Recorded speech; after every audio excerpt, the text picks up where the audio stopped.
NIL just happened. A bunch of guys went back to college basketball. Uzan to Houston, Lindenborg transferring to Michigan, Condon back to Florida with multiple transfers there. Pettiford back to Auburn, Miles Byrd back to college. Labaron Philon shocked a lot of people going back to Alabama. Number one question, Tate. Who's the one guy do you think has the most to gain going back to college basketball? I think it's a great question. Like you said, there's a lot of top 100 guys who were potentially fringe first round picks that decided, hey, I'll take my chances in college. I'll also take my millions in college because as you and I discussed, there is a lot of $1 million payments that are happening for these guys. Yaxel Lindenborg is a name that, you brought up. He was a first round pick by all mock drafts that I saw, a late first round pick. But guess what he got, KOC? When he signed with Michigan, he got $1 million. If he decides to play for Michigan, he gets $4 million. Now, you do the math there, KOC. That's $5 million. That's a pretty good year. And it's more than being the 26th pick in the draft. Right. And more exposure, more coverage, and more of a chance for him to move up into the lottery conversation, which is something that he's sort of banking on. Mackenzie Mgbako, another guy who was a top 100 player. Some people had him number one in his class, goes to Indiana, has some lukewarm seasons, has some moments, has a great kind of draft, test the waters period, right? To the point where people are like, maybe Mgbako should stay. Now he's going to go to Texas A&M, be quote unquote, they're calling him the franchise guy of that team. We even got NBA terms trickling down to college basketball at this point. So he's another guy that maybe as a franchise player could work his way up into the lottery conversation. Then number one for me is Karter Knox at Arkansas. I just really think Karter Knox has a lot of interesting tools. And I do think that we saw at the end of the season him fully formalize who he is as a player. And I think next year as the guy for that team, he has a real chance to move his way up into the late lottery, maybe top 20 range. So I think those three guys. And then obviously a guy like Uzan going back to Houston, it would be great for him. We've seen the Houston guys test the waters, go back to college and be great. So there's a lot of good players going back to college, which is a little bit different than what it was pre-2021. Yeah, definitely a huge difference with the NIL money now. With, I think, Labaron Philon going to Alabama. Mark Sears is no longer there. He's graduated. He'll be in the NBA draft, probably an undrafted guy. He's going to have the keys to that offense. They got multiple transfers. Bama, top 25 team in the nation. A lot of eyeballs, a lot of touches for him. I think Philon is a guy with the most to gain. And it was a good choice for him to go back because Philon probably would have been a late first, early second, but he's a lottery level talent. And next year, a bit of a weaker guard class, at least currently on paper. So for Philon, I think he has the most to gain. But number two here, Tate, who do you think is the most to be worried about that they made the wrong decision and that they might not help or could even hurt their stock entering next year's draft? I think that's a fascinating one just because of the buzz coming out of the first day of the combine. Maybe Tahad Pettiford goes back to an Auburn team that doesn't have the type of talent that he had this year. Obviously, he had Chad Baker-Mazara, a.k.a. the Kelly Oubre of college basketball. Chad Baker-Mazara now transfers to USC to play for the 28 years old? 28 years old now? He's entering his Is Michael he really Jordan. 27? 27. I was close. You were close. Entering his first year Michael Jordan won his championship is the year that Chad Baker-Mazara will be next year at USC. But he leaves. Janai Broom, who Duolingo kind of went after in a very mean way, but he will also not be back at Auburn next year. So Tahad Pettiford goes back to kind of an empty barren. Now, I know that Bruce Pearl is a magician. I know Bruce Pearl is finding guys from overseas. He's going after the Balkan boys. But again, Pettiford, to me, after all the buzz of the day one combine and everyone talking about how great he was and how great he looked and how he facilitated and he did more creatively than maybe people thought he could even do. I know Jameer Watkins kind of locked him up in the second scrimmage and put some size on him. But again, I thought Pettiford had a lot of good momentum, and I thought he would talk himself into kind of the back end of the first round. Now, if he goes back to Auburn next year, Philon's great. Alabama's really good. Auburn kind of takes a step back. He gets exposed a little bit as the number one option. That could hurt him at the end, especially at his size. So, not to say that I don't believe in Tahad Pettiford, because I really do. I think he's a really good player. But I do think that as the hype was building, he maybe could have capitalized and been a late first-round pick. Yeah, Pettiford's a guy I've had ranked mid-first, late first in this year's class. And, 6-foot guard.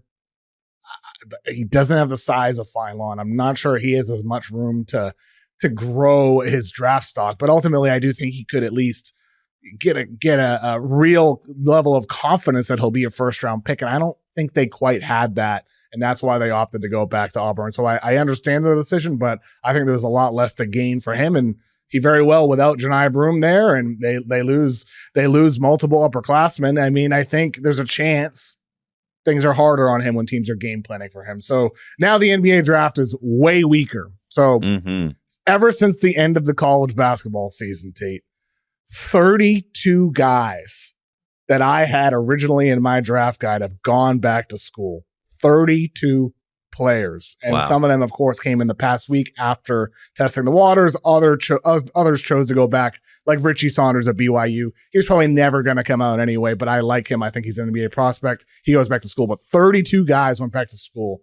Do you still think this is a good quality NBA draft class, considering all the guys that went back to college ball? Well, we have this every single year at the combine. Inevitably, some combine scout or somebody that's there will text me as I'm bothering them and badgering them for intel or what's happening there. You know what I mean? They'll say something along the lines of, "This class is not very good," right? This is what happens, KOC. We all always have what they say. It's always a moment where this class stinks. It falls off after pick 12. Pick 12, pick 11, right? But then all of a sudden, Tyrese Halliburton's pick 12, and they said the draft fell off after pick 7. So you know what I mean? Like these things happen. Kawhi goes number 15, Giannis goes number 15, right? We know how the story goes. It's the draft. Nobody knows anything, but it is funny to me. This year at the combine, I felt like there was even more of a push of, wow, this class is not very deep. That's why a guy like Cedric Coward can move up to a lottery position potentially just because of the lack of talent and also the lack of guys that are putting their name in the draft in general, right? Since 2021, that pool continues to get smaller and smaller. And guys, now that they have agents in college, KOC, you know this, it's the same agents. It's not like it's different guys. So they have more intel than ever, right? They know more of what their stock is and what a quote unquote promise is. And as you know, covering the draft for a long time, there's a difference between, hey, this team really likes you and they give you a first round grade, as opposed to this team is going to promise to pick you. And there are a lot of guys that get first round grades, not a lot of guys that get first round promises. And I think now that we have so much information, so much intel, so much back and forth and communication, these guys are 15 years old talking to NBA execs now, or at least they have somebody talking to somebody that knows something. You know what I mean? So the intel and the communication back and forth has never been higher. And I think that's why the decisions are so informed. And then when these guys get into the pool, they know really quickly whether they can sink or swim, and they get out, quicker than usual. The guys that waited to the deadline this year were probably the most fascinating because, like RJ Lewis, Jameer Watkins, right? These guys that decided to stay in, they stood pat the entire time. They were like, I'm staying in. I want to be a pro. I believe in myself. I'm going to go to the next level. There was really no confusion or shock at all. And even the guys like Philon and Pettiford, right? If you talk to the people at the schools, the college side, they're like, or Karter Knox, perfect example. They're like, hey, we're leaning 70% he's coming back. But you talk to draft experts sometimes, and they're like, well, this guy's a fringe lottery guy. Why would he ever, consider doing that? And then, the money comes into play and all that other sort of stuff. But yeah, the pool is shrinking. The talent is staying in college basketball. And once the rev share is in, I think this will change things a little bit. But right now, it's the wild, wild west. So you can make just as much in college, if not more, for 1 year than, staying in the draft, being a second round pick, getting a two-way deal or whatever it may be. So it's wild that staying in college is now maybe more enticing professionally than playing professional basketball. That is the crux that we are at right now. Is the draft still strong, though? Is this still a good class? Or has it been diluted so much that it's suddenly now the NBA is going to be getting the,